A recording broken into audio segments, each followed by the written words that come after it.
So in this video, we're going to talk about how you can create and promote digital products privately. So as a creator, I know that it's tough, creating stuff and then putting it out there. And, some people tend to cross their fingers, hope people buy. And if people don't buy, then you feel like you kind of failed in public.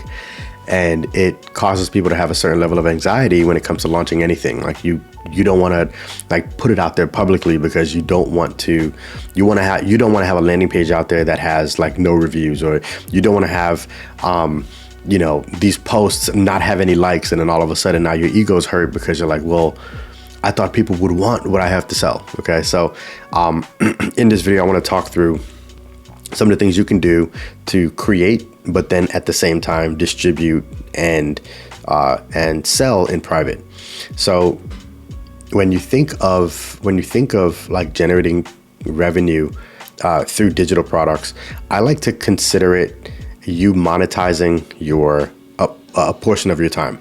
If you are someone who thinks of monetizing your time just merely from a standpoint of getting a project and then working for a certain amount of money per hour, you're still in this mode of sell then do, and it still keeps you in this hamster wheel.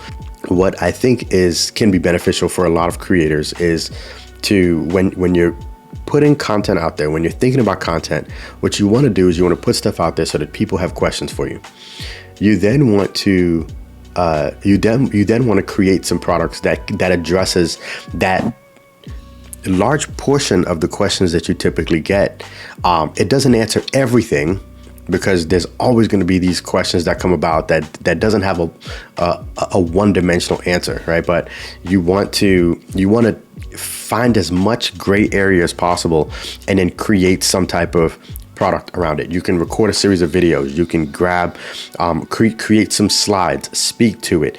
You can create some written content. You can associate that with some exercises that they have to do, sort of a timeline that they have to align their activity with.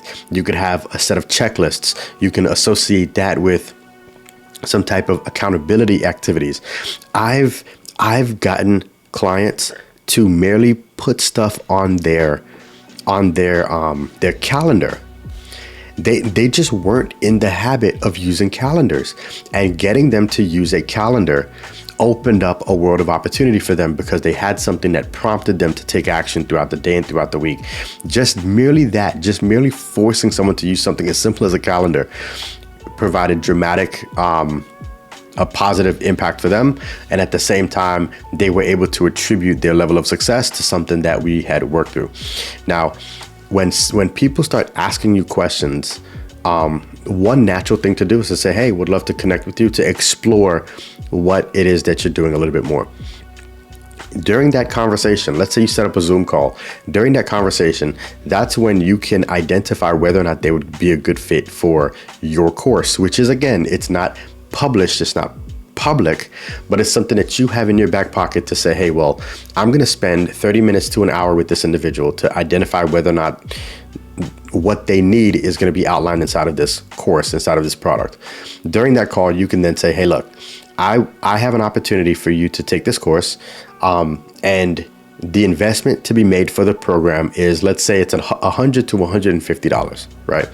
Let's just land on $150. So let's say every week, let's say you have about 3 conversations that's leading to someone saying, hey, you know what? I'd like to check out your course. One thing that you can do, especially when you're being human, you created a $150 course is relatively low ticket. So you can say, hey, here's the deal, right? There's so much more to talk through, but I've packaged a lot of stuff that I think would benefit you into this course. The investment for the course is only $150. You get it. After a couple weeks, I'm going to ask you how things are going.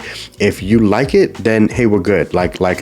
And I could at least answer some questions. If you don't like it, I click 2 buttons and you get your full refund. You get your investment back. I'm A-okay with it.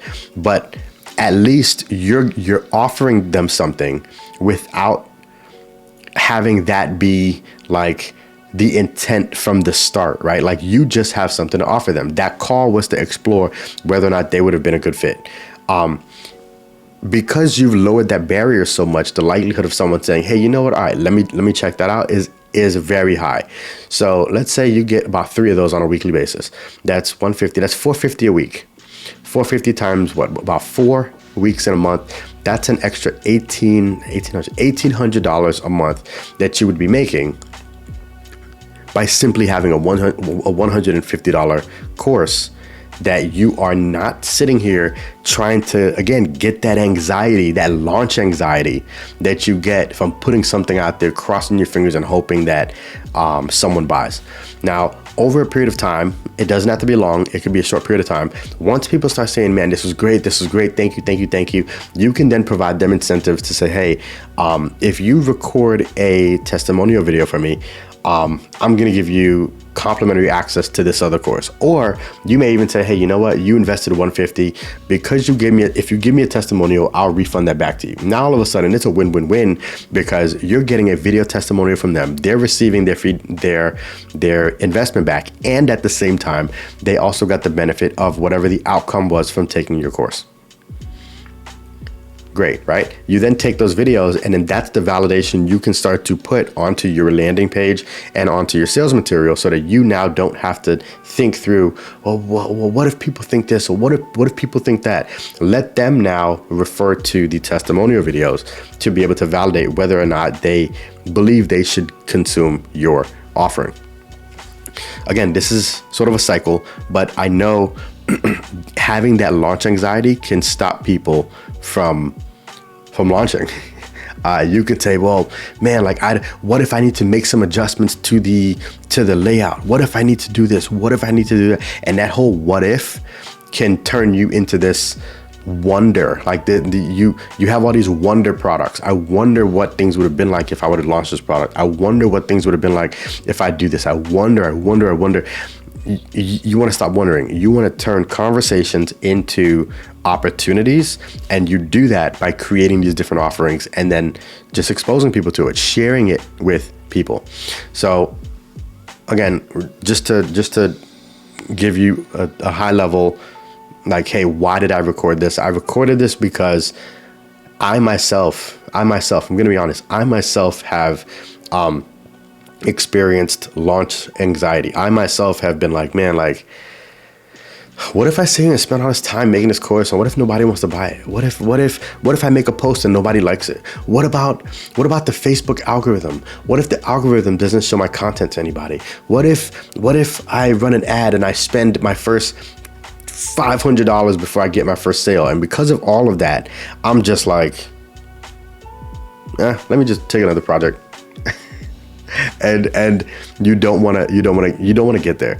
I even believe even if you are in the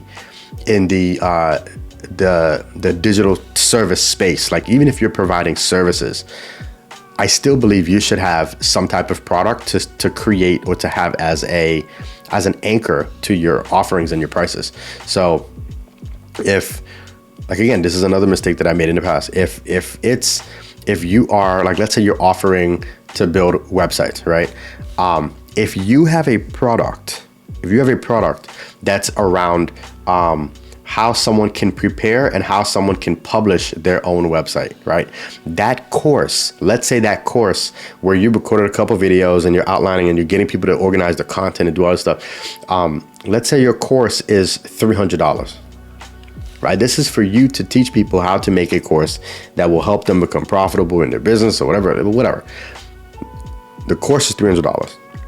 Now, someone can off rip be able to say, well, I know his websites are not going to be $300, right? You have that anchor that you can leverage now. Now, if someone hits you up in their budget to build their website, let's say that budget was $500.